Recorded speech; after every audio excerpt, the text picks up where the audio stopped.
or gold. The silver was to become a lot more calmer, to bring down the energy of the first eye, to chill from seeing all these spirits around you. The gold was to heighten it so that you could sense danger. The skin being cut was not just scarification for beauty and all this. That's what the white people came to talk about.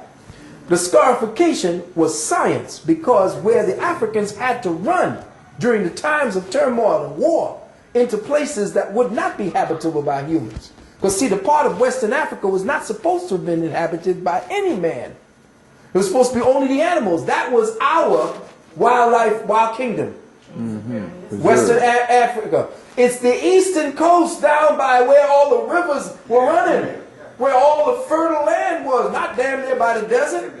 That was where all the animals were, the Serengeti, all that. That's where the animals roam. But when we had to run into these crazy environments, they knew, because they were the first scientists, that they had to scar themselves in order to create more blood cells and thus attract more oxygen so that they could breathe in an atmosphere that no white man could have breathed in. So that's it. I got it. All right. See, we knew the sciences.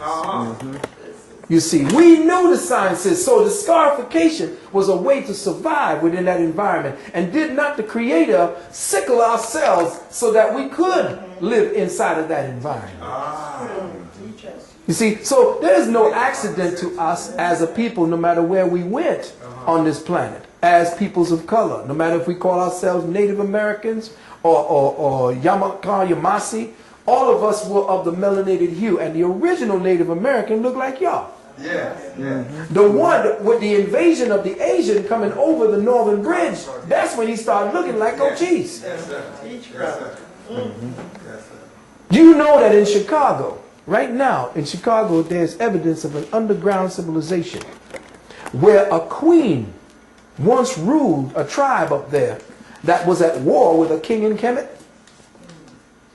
And that right now, down in all of those little valleyways and estuaries down by what do you call it, Grand Canyon, they got coffins with pharaohs in there. And the native people there don't show it to everybody. They only bring the brothers and sisters down there to see these places. Your DNA is the map. Now, you notice as we went farther and farther west, or we went farther and farther north, we had only the 6 DNA series. But as we stay south, not only is it down there, but if you see down here by Australia, you can see it over in Australian peoples. And the people in Papua New Guinea, on those places that what's the name of that place where they shot the Lord of the Rings? New Zealand. All along that area right there where white people are now inhabiting, their consciousness quotient have gone up. Oh, it has? Oh, yes. They have a higher consciousness ever since they interfaced with black peoples. They're away from the magnetic energy. Yeah, well, they're away from that entropic energy. You see. So now you're going to look below here. This is what they're saying. This is where the whole pool for them. Beware. This is all the murder. Now, you know it was down here. Where was it? It was not in Uganda, because in Uganda there's a madness going on there. Where was it that they had the Tutsi and the Hutu slaughter going on? In Rwanda. Yes. Well, that's when they began carting up African bodies and melting them down for the melanin. You saw when they were bulldozing hundreds of thousands of bodies? Where did all their bodies went? They went into a vat and they were cooked. And they were brought down to their molecular structure and studied. And all of that went into the melanin and all that material, the fat and all of that, went into the foods and all of your medicinals and all of your makeup and all that shit. And people are, well, what happened to, well, nobody, is anybody made a memorial for the bodies of the people slaughtered in the Rwandan massacre? Where are all the bodies? They say they're in mass graves. Well, show me the mass graves. See, nobody's listening and nobody's paying attention. Well, people already have died in Darfur. I mean, that's what I'm saying. They're saying already it was like millions of people. It's harvest time. It is. It's harvest time because black people are essentially the pool consciousness for the human strain on this planet. Yes, brother. Now that melon that they boil up together, they find some way of infusing it into white folks? Well, this is what's going into the medicinals. This is what's going into your cream that is sun blocking and all that type of stuff. Yes, the sunscreen. Yeah. Yeah, they call it leucoderm. Yeah, whatever it is. Yeah, leucoderm, right. Yeah. Leuco is what? White. White, yeah. You know? Yeah.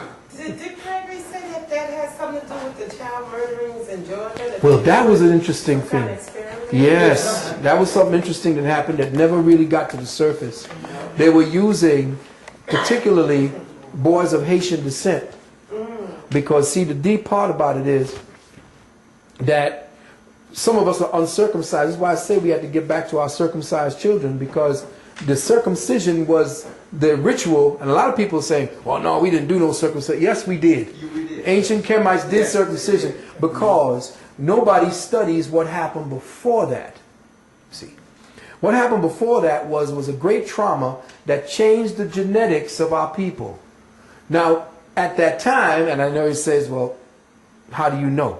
Well, what you have to do is study the metaphysics of the operation of the body, and then you'll know what happened.